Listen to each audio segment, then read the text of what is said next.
Bienvenidos a Taller de Creatividad e Innovación. El día de hoy enfocados en el pensamiento divergente. Les hablaremos de esto, pues José Pedroso, mi persona. Adelante, compañeros.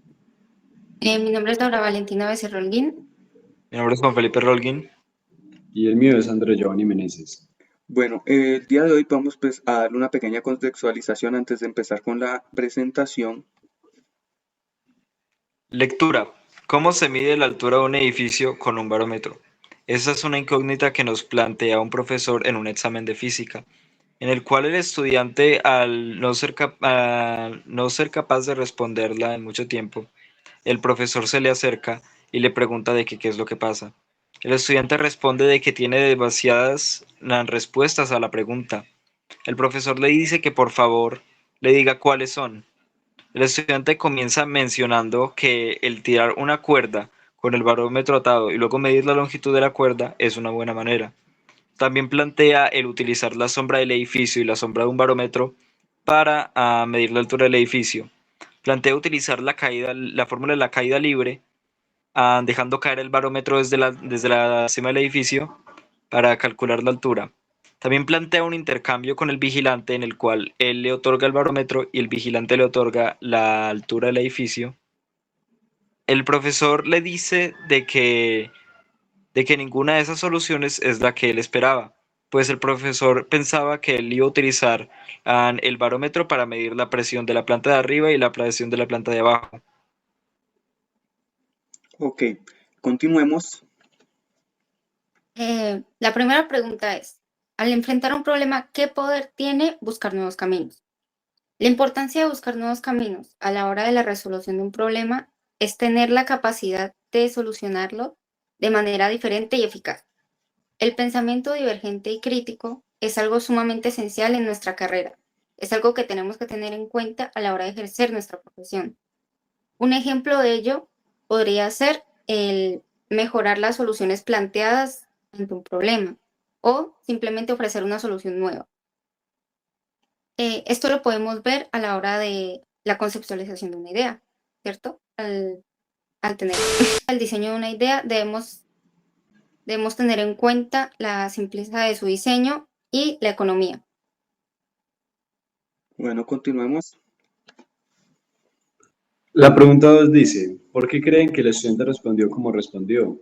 Suponiendo que el estudiante tiene idea de la importancia del pensamiento divergente, quiso contradecir las bases ya planteadas en el área de estudio proponiendo ideas poco convencionales, buscando una mejora de la eficiencia del método de enseñanza.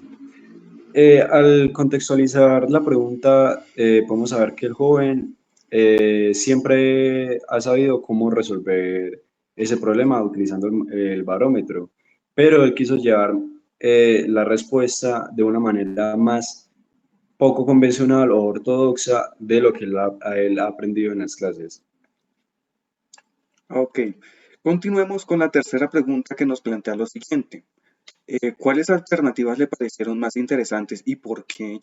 Bueno, llegamos a la conclusión de que el método más interesante planteado por el estudiante es el cual en el que se usa la sombra del edificio para medir la longitud del mismo.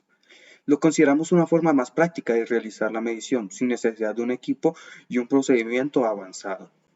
Bueno, continuemos con la siguiente.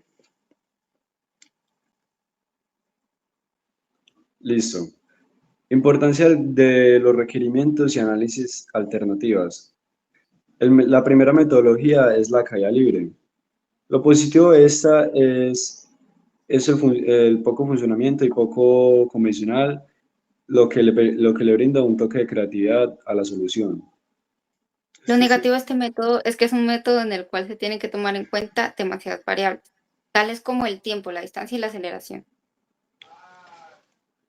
Lo interesante de este método es que es poco esperado, pero a la vez es eficaz a la hora de la medición. El segundo método son de las escaleras. Este brinda una solución práctica si no posee un conocimiento o herramienta para realizar de forma convencional. Lo negativo de este método es que es un método bastante tedioso, largo y pues en cuanto a su procedimiento, pues tienen que tener en cuenta bastantes mediciones a la hora de realizarlo.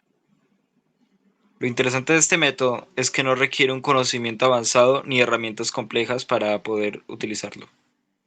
Bueno, continuamos con la reflexión final.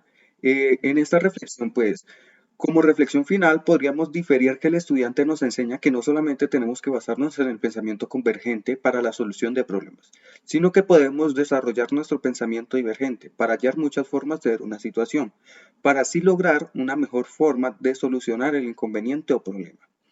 ¿Qué nos está queriendo decir esta reflexión? Que no solamente nos enfoquemos en el pensamiento convergente de lo que ya está estipulado o de lo que ya está hecho, sino que también que tenemos que desarrollar nuestro pensamiento divergente, ver nuevas formas de desarrollar el problema, llevarlo a una solución nueva, diferente.